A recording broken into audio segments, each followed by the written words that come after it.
प्रिय शिक्षार्थियों, नैतिक शिक्षा की इस कक्षा में आप सबका स्वागत है। आज हम पाठ 8 जिसको कि हम पहले ही पढ़ चुके हैं, उसके अभ्यास कार्य को करने जा रहे हैं। इसमें पूर्ववत आप प्रश्न अपनी अपनी पुस्तिकाओं से देखेंगे, जो आपके पास एनएस की बुक्स हैं उससे देखेंगे। उत्तर यहाँ पर आपको लिख के दिए हुए हैं। जब आपने पाठ पढ़ा था उस समय आपको इसके प्रश्नोत्तर लिखने हेतु कहा गया था और उन उत्तरों का मिलान आप दिए हुए इन लिखित उत्तरों से अवश्य करें, या जिन्होंने नहीं भी लिखे हैं तो वे इन्हें लिखें। प्रश्न 1 आपसे पूछा गया था कि शास्त्रों में कितने प्रकार के कर्म बताए गए हैं। तो शास्त्रों में 4 प्रकार के कर्म बताए गए हैं और 4 प्रकार के कर्मों के नाम भी यहाँ पे दिए हुए हैं। 4 प्रकार के कर्म कौन कौन से निम्नलिखित हैं, लिखा है नीचे। नित्य कर्म, नैमित्तिक कर्म, काम्य कर्म और निषिद्ध कर्म।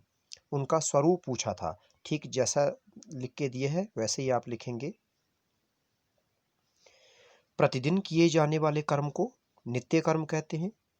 नैमित्तिक कर्म किसी निमित्त या कारण से, निमित्त अर्थात कारण से किए जाने वाले कर्म को नैमित्तिक कर्म कहते हैं। उदाहरण के लिए पर्व, उत्सव, संस्कार आदि क्या है, ये नैमित्तिक कर्म है। काम्य कर्म कामनाओं की पूर्ति के लिए किए जाने वाले कर्म काम्य कर्म कहलाते हैं। अर्थात मेरी ये मनोकामना पूरी हो जाए तो मैं ये करूँगा, ऐसा करूँगा, वे सारे कर्म क्या है, काम्य कर्म होते हैं। निषिद्ध कर्म निषिद्ध कर्म जिन्हें ना करने के लिए कहा गया हो, अर्थात शास्त्रों में जिन कर्मों का निषेध किया गया है तो अशुभ कर्म निषिद्ध कर्म कहे जाते हैं। इस प्रकार से पहले प्रश्न का उत्तर पूरा हुआ। प्रश्न दूसरा है कि पंच महायज्ञ कौन कौन से हैं और उनका संबंध किस प्रकार के कर्म से। क्योंकि शास्त्रों में 4 प्रकार के कर्म बताए गए हैं तो जाहिर सी बात है कि जो पंच महायज्ञ हैं वो भी किसी न किसी कर्म के अंतर्गत आते ही होंगे। तो यहाँ पे लिखा है पंच महायज्ञ निम्नलिखित हैं। पहला है ब्रह्म यज्ञ, दूसरा देव यज्ञ, तीसरा पितृयज्ञ, चौथा अतिथि यज्ञ और पांचवा बलि वैश्वदेव यज्ञ। इनका संबंध नित्य कर्म से है, अर्थात इन सब यज्ञों का संबंध जो है नित्य कर्म से है। अब प्रश्न 3, ब्रह्म यज्ञ से क्या अभिप्राय है और उसे कैसे किया जाता है। उत्तर लिखता है, ब्रह्म यज्ञ का अभिप्राय है प्रातः सायं ठीक प्रकार से अर्थात उचित प्रकार से स्नान करके आत्मा तथा परमात्मा का चिंतन करना, अर्थात संध्या करना। इस ब्रह्म यज्ञ को ईश्वर के ओम अथवा किसी अन्य नाम का, अर्थात ईश्वर के किसी दूसरे नाम का, ओम या फिर कोई और नाम, ठीक है, उसमें लीन हो करके जप करके किया जाता है। उसने की जगह यहाँ पे क्या आएगा, उसमें। तो यहाँ ठीक कर दिया जा चुका है, उसमें। ठीक है, आप भी ठीक कर लें। इस ब्रह्म यज्ञ को ईश्वर के ओम अथवा किसी अन्य नाम का उसमें लीन होकर जप करके किया जाता है। तो अगला है प्रश्न 4 हमारे पास। प्रश्न 4 को देखेंगे। पूछा है देव यज्ञ में अग्नि के कितने रूप हो जाते हैं। तो 3 रूप हो जाते हैं। और 5वां प्रश्न है कि देव यज्ञ का पर्यावरण से क्या संबंध है। तो देव यज्ञ का पर्यावरण से संबंध, इसको इस प्रकार से आप हाईलाइट कर देंगे, देव यज्ञ का पर्यावरण से संबंध। वेद मंत्रों के उच्चारण, अग्नि और आहुतियों का प्रभाव पर्यावरण पर पड़ता है। ये साइंटिफिकली भी प्रूवन है। अब जब देव यज्ञ होता है, अग्निहोत्र जिसको हम कहते हैं, तो उसमें वेद मंत्रों का उच्चारण भी किया जाता है। उसका पर्यावरण पर क्या प्रभाव पड़ता है, काफी प्रभाव पड़ता है। जब कोई सुरीली ध्वनि हम सुनते हैं तो कानों को सुख देने वाली होती है और उससे मन आह्लादित होता है, हमारा चित्त जो है वह प्रसन्न होता है। तो वही पर्यावरण है। हमारा पर्यावरण क्या है, जो हमारे इर्द गिर्द आसपास का जो माहौल है उसे पर्यावरण कहा गया है साधारण शब्दों में। तो कहता है कि मंत्र को जो उच्चारण है अग्नि और आहुतियों का प्रभाव पर्यावरण पर पड़ता है। पर्यावरण पर आहुतियों का प्रभाव तो पाठ में आपने पढ़ा है अच्छे से कि किस प्रकार आहुतियां पर्यावरण के लिए कल्याणकारी होती हैं। अब लिखता है अग्निहोत्र में, अग्निहोत्र कौन? वही वैदिक होम जिसकी हम बात करें देवयज्ञ, उसी को अग्निहोत्र कहा गया है। वैदिक होम का सबसे छोटा रूप जो है वह अग्निहोत्र है, जो हम विद्यालयों में हवन इत्यादि करते हैं। उसमें क्या है? वृष्टि वर्षा और जल की शुद्धि होकर, वृष्टि वर्षा, अब दोनों एक ही बात क्यों लिखी गई इस पर चर्चा करते हैं। जल की शुद्धि होकर वृष्टि द्वारा संसार को सुख प्राप्त होता है। देवयज्ञ अर्थात अग्निहोत्र वैदिक होम का एक सबसे छोटा रूप है, अर्थात लघु रूप है। वृष्टि और वर्षा दोनों को यहाँ बारिश इस अर्थ में लिया गया है। जब आहुतियां डाली जाती हैं वे सूक्ष्म रूप होकर के वायुमंडल में चली जाती हैं, तो वहीं से जब बादल जब बरसते हैं तो उन्हीं आहुतियों का सूक्ष्म रूप पानी के जरिए उस वृष्टि या बारिश या वर्षा के जरिए जो है धरती पर लौटता है, उससे कहते हैं संसार को सुख प्राप्त होता है। अग्निहोत्र की पवित्र अग्नि प्राकृतिक सिद्धांतों पर आधारित है। इसका सोर्स जो है वो नेचुरल है, प्राकृतिक सिद्धांतों पर आधारित है। जो वैज्ञानिक हैं, वैज्ञानिकों के अनुसार जहाँ भी यज्ञ किया जाता है वहाँ के वातावरण में एक विशेष प्रभाव फैलता है तथा मानव मस्तिष्क पर यानी कि मनुष्य के दिमाग पर एक विशिष्ट औषधीय भेषजीय प्रभाव पड़ता है। जैसे दवाई व्यक्ति पर असर डालती है, वैसे ही इससे भी यज्ञ हवनों से भी अग्निहोत्र से भी वातावरण पर एक औषधिमय प्रभाव पड़ता है। जैसे दवाई से व्यक्ति पर अच्छा प्रभाव पड़ता है, वैसे ही ये भी वातावरण को ठीक करने की एक दवाई है, ऐसा यहाँ कहा हुआ है। अनेक वैज्ञानिक परीक्षणों द्वारा भी यज्ञ का महत्व स्पष्ट हो चुका है। यज्ञ पर्यावरण के लिए सबसे बेहतरीन उपाय है, विकल्प है, तो ये स्पष्ट हो चुका है वैज्ञानिक परीक्षणों द्वारा भी। पर्यावरण को प्रदूषण मुक्त रखने के लिए वैदिक अग्निहोत्र सबसे उत्तम उपाय है, सबसे बढ़िया उपाय है। इस प्रकार देवयज्ञ पर्यावरण से संबंधित है। प्रश्न 6 आप पूछता है कि अभिवादनशील जो व्यक्ति होता है उसे किन किन 4 वस्तुओं की प्राप्ति होती है। इसे ऐसे भी कई बार पूछ लिया जाता है कि अभिवादनशील को कितनी वस्तुओं की प्राप्ति होती है, 1 2 10 4। तो जब आपसे पूछा जाएगा तो वहां पे आप लिखेंगे 4। यहाँ प्रश्न कुछ और तरीके से पूछा है। उत्तर है अभिवादनशील को आयु, विद्या, यश और बल, इन 4 वस्तुओं की प्राप्ति होती है। अभिवादनशील को इकट्ठा करके लिखेंगे आप, ठीक है, इसको ऐसा इकट्ठा करके लिखें, अभिवादनशील। अब है आगे हमारे पास, आप देखेंगे प्रश्न 7। उत्तर है इसका पितृयज्ञ किस प्रकार किया जाता है। यहाँ पे उत्तर दिया है, प्रश्न है कि उसकी विधि क्या है। तो पितृयज्ञ माता पिता, सास ससुर, साधु महात्मा, गुरुजन एवं अन्य वृद्ध जनों माने अपने से बड़ा जो होता है उसकी सेवा करके किया जाता है। इस सेवा से उनका आशीर्वाद मिलता है, आशीर्वाद से सुख मिलता है, जिससे कि व्यक्ति की तरक्की होती है। वृद्ध जन मैं कई बार बता चुका हूँ पहले, वृद्ध का अर्थ बूढ़ा नहीं होता। वृद्ध 3 तरह के होते हैं, वयोवृद्ध, विद्यावृद्ध और अनुभव वृद्ध, माने जो हमसे बड़े हैं। किसमें बड़े हैं? एक अनुभव जिनका एक्सपीरियंस हमसे ज़्यादा है, एक उम्र जिनकी हमसे ज़्यादा है, वयोवृद्ध वो होते हैं, और एक विद्यावृद्ध जिनका ज्ञान हमसे ज़्यादा है, ज्ञान नॉलेज, तो वो भी वृद्ध की श्रेणी में आते हैं। अब अगला है 8वां कि अतिथि यज्ञ और बलि वैश्वदेव यज्ञ की विधियों का वर्णन करें आप। तो अतिथि यज्ञ में क्या है? यह चौथा महायज्ञ है। कई बार प्रश्न पूछ लिए जाते हैं चौथा महायज्ञ कौन है। ऑप्शन दिए होंगे नीचे, अतिथि यज्ञ, बलि वैश्वदेव यज्ञ, देव यज्ञ, इस तरह से। तो आपने चूज करना है चौथा अतिथि यज्ञ।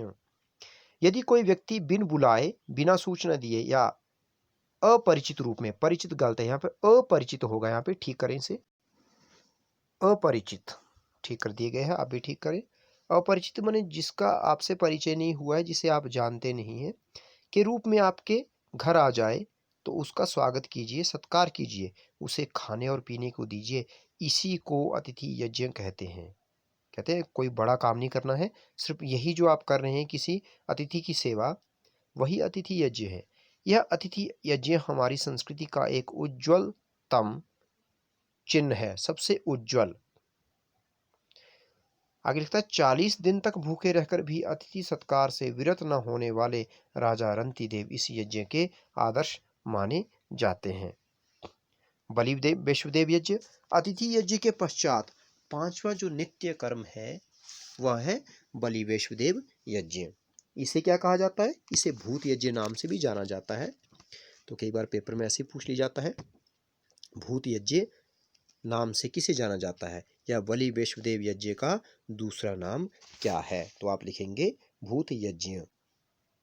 इसका अर्थ है समस्त प्राणियों के कल्याण के लिए प्रयत्न करना, उसे कहते हैं बलि वैश्वदेव यज्ञ। दान देना, सबके लिए प्रार्थना करना, स्वयं भोजन करने से पहले यज्ञ की अग्नि में या रसोई के चूल्हे में नमकीन वस्तुओं को छोड़कर मीठा मिले हुए अन्न को उन सब प्राणी के लिए आहुतियां देना जो इस विशाल संसार में रहते हैं। चींटियों को आटा, चिड़ियों को चुग्गा, पानी आदि देकर सुखी बनाने का प्रयत्न भी इसी यज्ञ के अंतर्गत है। इसमें उज्ज्वलतम शब्द जो है उसको आप ठीक कर लें, इसमें दोनों जो आधे होते हैं इसको यहाँ ठीक कर दिया गया है। और पश्चात का त हलंत होता है, अर्थात का भी त हलंत होता है। अब अन्य प्रश्न यहाँ पे कुछ ही दिए गए हैं, बाकी जैसा कि आपको बताया गया उस प्रकार से आप नोट करते चलें। अभी जो प्रश्नोत्तर चर्चा में मैं आपसे बात कर रहा था तो उसी तरह से आप नोट करते चले प्रश्नों को। देव यज्ञ में अग्नि के कितने और कौन कौन से रूप हो जाते हैं? तो देव यज्ञ में अग्नि के 3 रूप हो जाते हैं। पहला राख, दूसरा सुगंध, या सुगंध के साथ आप यूं भी कह लीजिए कि सुगंध और उन वस्तुओं का गुण जो आहुति में सम्मिलित था, और तीसरा है सूक्ष्म शरीर से लिपटा हुआ सूक्ष्म तत्व। ये कई बार 5 अंक में पूछ लिया जाता है, तो इसके लिए आप अपनी बुक पे पृष्ठ संख्या 30 देखें, वहां पर इसके विषय में विस्तृत रूप से दिया हुआ है। तो उसमें हम लिखेंगे कि पहली एक तो रूप वह है जो अग्नि शांत हो जाने के पश्चात हवन कुंड में रह जाती है, यानी कि राख। ठीक है। दूसरा रूप इसकी सुगंध और इन वस्तुओं का गुण है जो आहुति में सम्मिलित था। ठीक है, या जो सूर्यमंडल में फैल जाता है। ठीक है, और फिर सभी सूर्य, औषधि, वनस्पति इत्यादि देवताओं को जिससे शक्ति मिलती है, सभी अपनी अपनी आवश्यकता अनुसार उससे गुण ग्रहण कर लेते हैं, प्रसन्न होते हैं और हजार लाखों गुणा करके संसार को वापस दे देते हैं। और तीसरा जो रूप है वो और भी सूक्ष्म है। ठीक है, इस जो यज्ञ करने वाले के हृदय में जाकर उसके सूक्ष्म शरीर से लिपट जाता है और वह आत्मा के साथ लिपटा हुआ है, इसलिए मैंने इसे यहाँ पे काफी संक्षिप्त करके लिखा, सूक्ष्म शरीर से लिपटा हुआ सूक्ष्म तत्व। तो दूसरा प्रश्न था, हमारे शास्त्रों में स्नान को धर्म का अंग क्यों माना गया है? हमारे शास्त्रों में स्नान को धर्म का अंग माना गया है। हमारे ऋषियों ने स्नान को इतना महत्व दिया तो अकारण नहीं, बेवजह नहीं। स्नान करने से मनुष्य के रोम रोम में एक विद्युत सेनीय सी उत्पन्न होती है। यहाँ से की जगह सी करें। रोम रोम में एक विद्युत सी उत्पन्न होती है, बिजली सी उत्पन्न होती है। जैसे ठंडा पानी हम अपने शरीर पर गिराते हैं तो एकदम झंझनाहट सी होती है ना, उसी को यहाँ विद्युत कहा हुआ है। वह विद्युत, विद्युत का त हलंत होगा, संसार की प्रत्येक वस्तु में है, सबके अंदर भी है। जितने भी संसार में जड़ चेतन सबस्टांसेस पदार्थ पाए जाते हैं, जब ताज़ा जल शरीर के साथ आकर लगता है तो उसकी विद्युत शरीर में प्रविष्ट होते ही, प्रविष्ट माने शरीर के अंदर प्रवेश करते ही मन में पवित्रता आती है या पवित्रता लाती है, प्रसन्नता, जिससे प्रसन्नता आती है। संपूर्ण संसार में सत्व, रजस और तमस नामक 3 गुण पाए जाते हैं, जिनमें से कि सत्व गुण सबसे उत्तम माना जाता है। जल में सत्व गुण प्रधान है, अर्थात सबसे ज्यादा सत्व गुण पाया जाता है। यह सत्व गुण स्नान के साथ ही मनुष्य के अंदर भी जाता है या आता है और मनुष्य में सात्विक वृत्ति को उत्पन्न करता है। वृत्ति माने व्यवहार, मनुष्य का व्यवहार कैसा हो जाता है? सात्विकता वाला हो जाता है। इसलिए हमारे शास्त्रों में स्नान को धर्म का अंग माना गया है, यही कारण है। दूसरा महायज्ञ कौन सा है? देव यज्ञ। ये मैंने ऐसे यहाँ पे लिखा हुआ है, आपसे ऐसा ही पूछ लिया जा सकता है कि प्रथम महायज्ञ कौन सा है, अंतिम महायज्ञ कौन सा है, तीसरा महायज्ञ कौन सा है, वो आप स्वयं पढ़ें, नोट करें। वैदिक होम का सबसे लघु रूप क्या है? सबसे छोटा रूप क्या है वैदिक होम का? अग्निहोत्र। विज्ञान और यज्ञ का क्या संबंध है, अथवा विज्ञान और यज्ञ एक दूसरे से किस प्रकार संबंधित है? तो विज्ञान और यज्ञ का संबंध आगे लिखता है, इसको हाईलाइट कर सकते हैं आप। वैज्ञानिक आजकल यज्ञ की व्यवहारिक उपयोगिता पर अर्थात पर्यावरण प्रदूषण, अतिवृष्टि, आंधी तूफान आदि से सुरक्षा, वनस्पति व अनाज आदि की सुरक्षा व वृद्धि विषय खोज करने में लगे हैं। तो वहीं यज्ञ भी पर्यावरण की शुद्धि के लिए ही किया जाता है। अग्निहोत्र वैदिक होम का सबसे लघु रूप है। अग्निहोत्र की पवित्र अग्नि प्राकृतिक सिद्धांतों पर आधारित है, जैसा आपने भी पूर्व प्रश्न में भी लिखा था। वैज्ञानिकों के अनुसार जहां भी यज्ञ किया जाता है वहां के वातावरण में एक विशेष प्रभाव फैलता है तथा मानव मस्तिष्क पर एक विशिष्ट भेषजीय प्रभाव पड़ता है। औषधीय प्रभाव जो वह फैलता है, इसे ठीक कर लें, अतिथि लिखा गया था, औषधीय आएगा। तथा मानव मस्तिष्क पर एक विशिष्ट औषधीय प्रभाव पड़ता है, नोट करें। या इसको आप ऐसे लिखेंगे, वहाँ के वातावरण में एक विशेष प्रभाव फैलता है, यहाँ से औषधीय हटा दें, एक विशेष प्रभाव फैलता है तथा मानव मस्तिष्क पर एक विशिष्ट औषधीय प्रभाव पड़ता है। पूरी या संपूर्ण पृथ्वी का वायुमंडल जो है प्रदूषित हो रहा है। पूरी दुनिया में प्रदूषण निवारण का काम एक साथ करना चाहिए। अग्निहोत्र यज्ञ संसार को कल्याण का मार्ग दिखा रहा है। अनेक वैज्ञानिक परीक्षणों द्वारा भी यज्ञ का महत्व स्पष्ट हो चुका है। इस प्रकार विज्ञान और यज्ञ एक दूसरे से संबंधित हैं या है। अंतिम और छठा प्रश्न, माता को तीर्थ क्यों कहा गया है? तीर्थ शब्द का अर्थ है पुल। पुल वह माध्यम होता है जिसके द्वारा हम कठिनाई से पार किए जा सकने वाले रास्तों एवं नदी नालों को आसानी से पार कर जाते हैं। माता को तीर्थ इसलिए कहा गया है क्योंकि माता की सेवा करने वाला भी तर जाता है। तो इन्हें आप नोट करें और अन्य प्रश्नों एवं उनके उत्तरों हेतु आप बुक जरूर पढ़ें। इति ओम शम।